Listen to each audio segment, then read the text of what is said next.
Hello, people, and welcome to my YouTube channel. My name is Deep Roy Chaudhary, and and I'm just a normal guy who talks about stuff that seems interesting and important to me. I almost forgot the intro.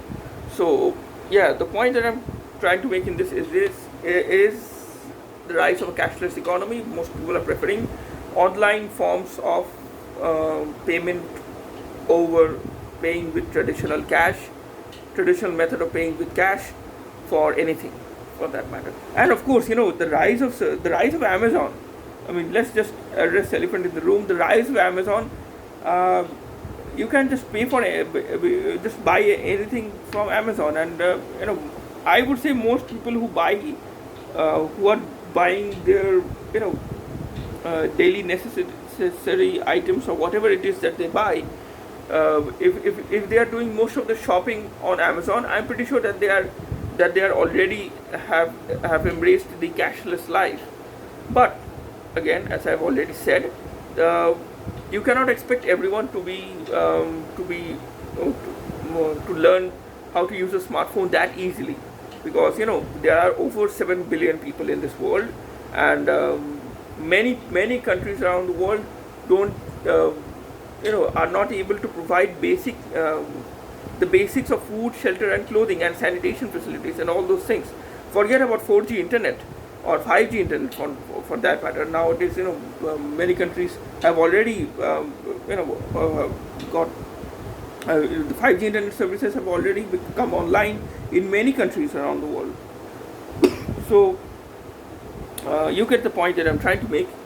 So yeah, it would be unreasonable to expect everyone to embrace the cashless life, because the world is not ready.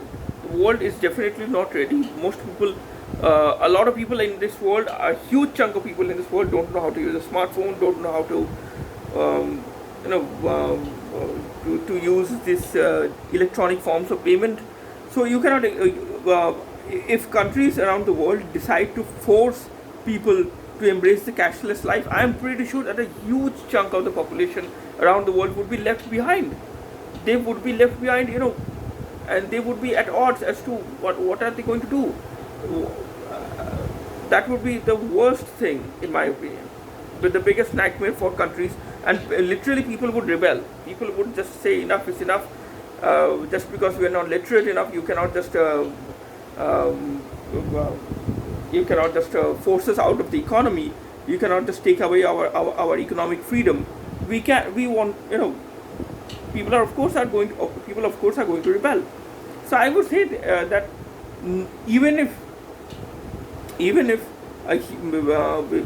we see a majority of the population in the world embracing the cashless life, I would still say that the option for paying for something with cash, that option should always be there. That option should not be taken away from from those people who may not have bank accounts, who may not have who may not own a smartphone, who might not know how to who might not know how to use a smartphone. So yeah, that's what I'm saying. And of course, a lot of people are also saying that there's a privacy angle as well, and also these electronic forms of payment are not always foolproof. I mean, what if the credit card or debit card that you are about to use for paying for something, what if the card machine of that restaurant or of that mall is not working? What if the card machine is not working? So what are you going to do? So I mean, if you're not able to pay for something with credit card or debit card, so I would still say that you should carry some amount of cash with you at all times, because at the end of the day,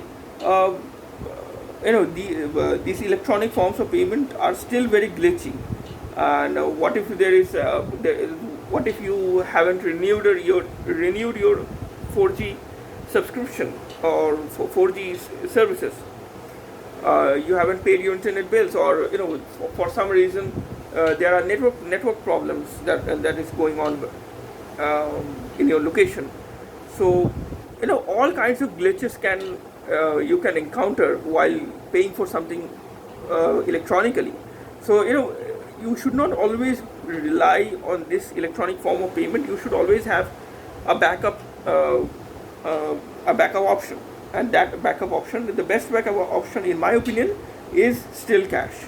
Because when the internet is not working, when the card machine is not working, when for some reason your debit card is not working, your e-wallet is not working, which I have encountered for quite a lot, or at least I've heard quite a lot.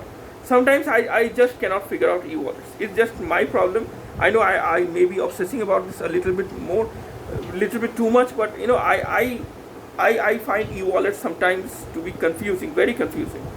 And again, maybe I am not paying attention, although I haven't dabbled with the idea of e-wallets too much, but I did try it sometimes, and I found it to be glitchy. At that time, maybe e-wallets are not glitchy at all these days, but at that time the implementation of e-wallets was very glitchy. So I just decided to do away with that, and maybe I would give it a try in the future. But the point that I'm trying to make is this: cash is still a very useful alternative of payment, and when the internet is not working, when all the other options are not working, you should always have the backup option of paying for cash. And of course, there are the privacy. There are those people who care more about their economic privacy and don't want the government to know about each and every economic transaction that they make. For them also, cash is also a very viable option. I might talk about this more in the next video. Until then, please consider liking this video. Please consider sharing this video with your friends and acquaintances, and and family. And please consider subscribing to my channel. That would help me a lot. Until the next video, stay safe, goodbye, and God bless you.